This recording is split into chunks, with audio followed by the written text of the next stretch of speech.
Assalamualaikum teman-teman. Bagaimana kabar kalian semua? Semoga selalu diberikan nikmat sehat walafiat. Alia datang ke pesantren. Nurul Hikmah membawa rahasia besar dan nama yang bukan miliknya. Saat surat misterius muncul, masa lalunya yang ia sembunyikan mulai mengganggu ketenangan pesantren. Dalam perjalanan mencari kedamaian, Alia harus memilih terus bersembunyi atau berani mengungkap jati dirinya. Sebuah kisah tentang penerimaan, keberanian, dan kesempatan kedua. Apa yang sebenarnya terjadi? Sebelum menyimak kisahnya lebih, baiknya sempatkanlah menulis sholawat Nabi di kolom komentar sebagai tanda penghormatan kita kepada beliau.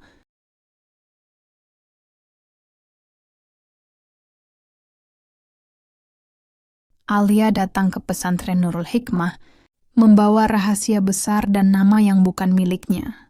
Dan disinilah ia sekarang berdiri diam di depan gerbang, kayu yang sudah mulai kusam, dengan koper kecil di tangan dan mata yang menyapu halaman pesantren yang hening di pagi itu.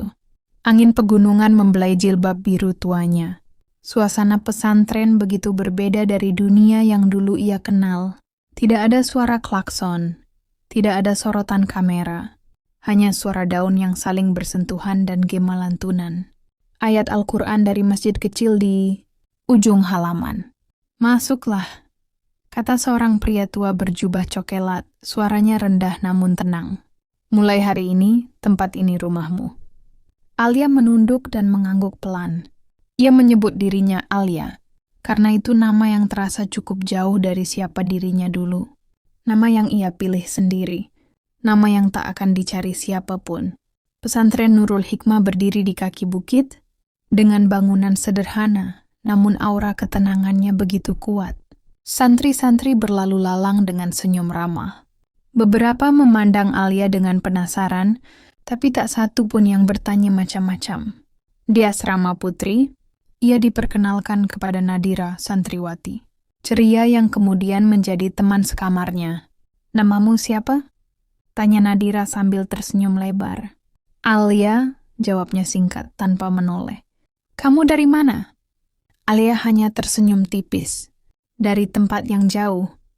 Nadira tidak mendesak, dan itu membuat Alia merasa sedikit lega. Hari-hari pertama Alia di pesantren berjalan damai. Ia mengikuti pengajian dengan tekun, membaca Al-Quran dengan fasih, dan selalu hadir tepat waktu di setiap jadwal santri. Bahkan Ustazah Maryam, pengasuh asrama, memuji ketekunan dan akhlaknya. "Anak ini seperti sudah lama hidup di pesantren," komentar Ustazah suatu malam. Tapi meski ia terlihat baik-baik saja di luar, malam hari adalah waktu paling berat bagi Alia. Ia duduk sendirian di atas sajadah, memandangi langit-langit kamar sambil memegang buku kecil bersampul cokelat. Buku harian yang selalu ia sembunyikan di bawah bantal. "Ya Allah, aku di sini bukan untuk lari. Aku cuma ingin hidup yang baru," bisiknya pelan. Namun bahkan surga pun tidak selamanya tenang. Dan di pesantren ini, langkah tenangnya mulai perlahan memudar. Namun bahkan surga pun tidak selamanya tenang. Dan di pesantren ini, langkah tenangnya mulai perlahan memudar. Pagi itu, seperti biasa, Alia bangun lebih awal dari yang lain. Ia melipat sajadahnya dengan rapi seusai sholat tahajud, lalu membuka lembaran mushaf kecil yang selalu ia bawa. Tapi saat hendak menyimpan mushaf itu kembali, ia melihat sesuatu di bawah sajadahnya. Selembar kertas kecil yang dilipat rapi. Seperti surat. Dengan hati-hati Alia membukanya. Tulisan tangan di sana rapi, tapi nadanya dingin. "Kamu tidak bisa selamanya menyembunyikan siapa dirimu." Tangan Alia gemetar. Nafasnya tercekat. Tidak ada nama pengirim. Tidak ada tanda apapun selain satu kalimat itu. Namun maknanya menghantam tepat ke dalam jantung. Alia buru-buru meremas surat itu dan menyelipkannya ke saku gamis. Ia tak sadar. Nadira memperhatikannya dari balik tirai tempat tidur. "Layak, kamu kenapa?" tanya Nadira lembut. Alia menggeleng cepat, memaksa senyum. "Kuma, kedinginan." Tapi pagi itu Alia tidak seperti biasanya. Ia tidak menyahut saat dipanggil Ustazah Maryam. Suaranya pelan saat mengaji, dan tatapannya sering kosong. Saat jam istirahat, ia duduk sendiri di bawah pohon mangga, menatap surat itu yang kini telah diremas menjadi bola kecil di genggamannya. Beberapa santri mulai berbisik. Nadira mendekat, duduk di sampingnya tanpa berkata apa-apa. Kadang, diam lebih kuat daripada ribuan pertanyaan. Malam harinya, Alia berusaha menulis di buku hariannya seperti biasa, tapi tangannya tak bergerak. Ia hanya menulis satu kalimat. Ternyata jejak itu belum sepenuhnya terhapus. Keesokan harinya, sesuatu yang lebih mengejutkan terjadi. Buku hariannya hilang. Panik. Alia membongkar seluruh laci, lemari, bahkan tempat sampah di sekitar kamarnya. Tapi buku kecil itu lenyap. Ia tidak pernah membiarkan buku itu jauh dari tempat tidurnya. Hanya Nadira yang tahu bahwa buku itu berisi lebih dari sekadar curahan hati. Di dalamnya ada potongan masa lalu Alia, nama asli, kota asal. Bahkan alasan sebenarnya ia datang ke pesantren ini. Dan seakan belum cukup malam itu, saat Alia kembali dari mengambil air wudhu, ia melihat selembar kertas ditempel di pintu kamarnya. Tanpa nama, tanpa sapaan. Hanya satu kalimat baru. Langkahmu belum cukup jauh untuk membuat kami lupa. Alia berdiri membeku di depan pintu. Kali ini, bukan hanya ketenangannya yang terancam, tapi juga rahasia yang bisa mengubah pandangan semua orang tentang siapa dia. Sebenarnya, Alia berdiri membeku di depan pintu. Kali ini, bukan hanya ketenangannya yang terancam, tapi juga rahasia yang bisa mengubah pandangan semua orang tentang siapa dia. Sebenarnya, surat itu kembali tak bernama. Tapi isinya terlalu jelas. Seseorang tahu siapa dia. Seseorang ingin ia pergi. Atau lebih buruk, seseorang ingin semua orang tahu siapa dia sebenarnya. Malam itu Alia tidak tidur. Ia duduk memeluk lutut di pojok kamar, menatap kosong ke arah jendela. Nadira yang sudah seperti saudara sendiri akhirnya tak tahan. Alia, siapa kamu sebenarnya? Pertanyaan itu terucap perlahan tanpa tekanan, tapi cukup untuk membuat air mata Alia jatuh perlahan. Aku cuma ingin mulai dari awal, Dir. Itu saja, jawab Alia, suara parau. Tapi ternyata awal yang baru itu tidak pernah benar-benar kosong. Nadira tak mendesak lebih jauh. Tapi sejak malam itu, ia mulai menjaga Alia lebih ketat, membantu mencari buku harian yang hilang, dan memperhatikan siapapun yang tampak mencurigakan. Fikri, pengurus santri yang diam-diam sering membantu, Alia saat kegiatan pesantren juga ikut terlibat.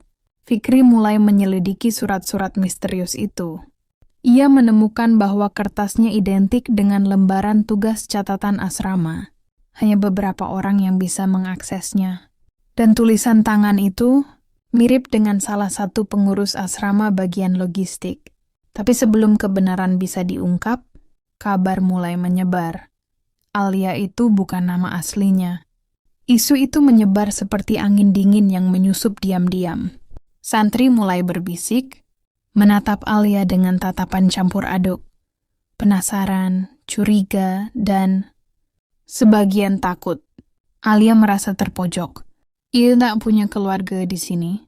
Tak punya siapa-siapa kecuali Nadira dan secara tak langsung Fikri yang selalu muncul di saat tak terduga. Tapi bahkan Nadira pun mulai goyah saat mengetahui bahwa Alia menyimpan lebih banyak dari yang ia akui. Dan saat semua mulai terasa rapuh, datanglah seseorang yang tak pernah Alia bayangkan muncul kembali. Bu Mirna, wanita karier dari kota besar, berdiri di halaman pesantren dengan gaya elegan, mengenakan kacamata gelap, dan satu kalimat yang membuat waktu berhenti. Di mana Salsabila? Saya ingin bertemu putri saya. Suasana seketika sunyi. Mata semua orang kini tertuju pada Alia. Salsabila, nama yang sudah ia kubur sejak hari ia memutuskan untuk pergi. Di mana Salsabila? Saya ingin bertemu putri saya. Suasana pesantren mendadak membeku. Santri-santri yang sedang berkumpul di halaman terdiam, Mata mereka berpindah dari sosok elegan Bu Mirna kepada Alia atau Salsabila. Alia berdiri kaku. Dunia di sekelilingnya mendadak menjadi gema yang kabur. Nafasnya berat, pandangannya mulai buram. Ia ingin lari. Ingin melarikan diri ke sudut pesantren yang paling sunyi. Tapi kakinya tak bergerak. Ia tahu, kali ini ia tak bisa lagi bersembunyi. Kiai Hasan, pengasuh pesantren, menghampiri perlahan. Ananda, jeda ini waktunya, mungkin lebih baik kamu yang berbicara. Malam harinya, pesantren mengadakan majelis khusus. Semua santri hadir. Suasana sunyi dan tegang. Di hadapan ratusan mata, Alia atau Salsabila berdiri, mengenakan jilbab putih bersih, wajahnya tenang walau dadanya bergetar. Ia memulai dengan kalimat yang membuat semua terdiam. Nama saya Salsabila Zahra. Saya pernah dikenal sebagai artis muda. Saya pernah hidup di dunia yang kalian lihat di layar kaca. Tapi saya juga pernah kehilangan diri saya sendiri. Alia bercerita tentang tekanan dunia hiburan, tentang kehilangan ayahnya, tentang tuntutan ibunya yang ingin ia terus bersinar, dan tentang malam ketika ia memutuskan bahwa dunia yang ramai bukan lagi tempatnya. Ia kabur, berganti nama, dan datang ke pesantren dengan satu harapan. Bisa hidup tenang dan mengenal Tuhannya tanpa gangguan. Beberapa santri menangis, beberapa menunduk. Tak ada satupun yang berani menyele.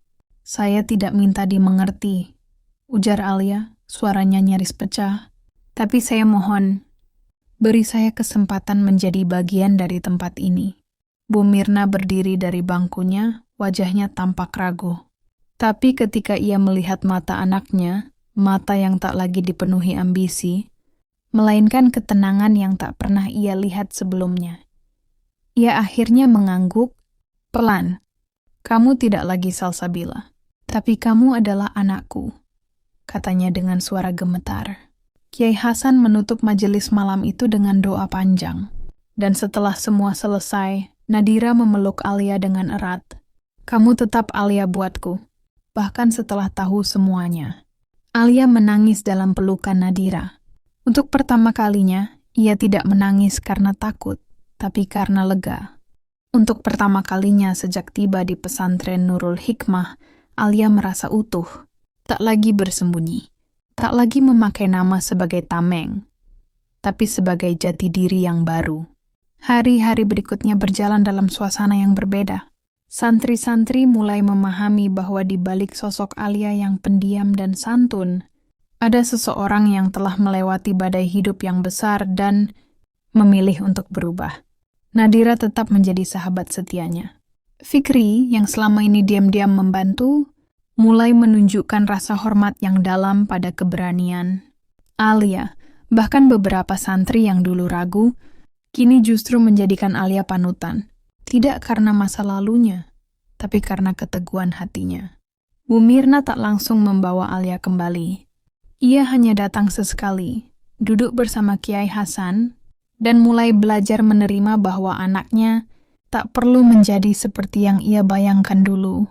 Kalau ini membuatmu bahagia, maka ibu akan mendukungmu. Alia, katanya suatu sore. Ia menyebut nama itu dengan penuh ketulusan. Alia tersenyum. Terima kasih, Bu. Di suatu malam, Alia kembali membuka buku hariannya, yang entah bagaimana ditemukan kembali dan dikembalikan oleh Fikri dengan diam-diam.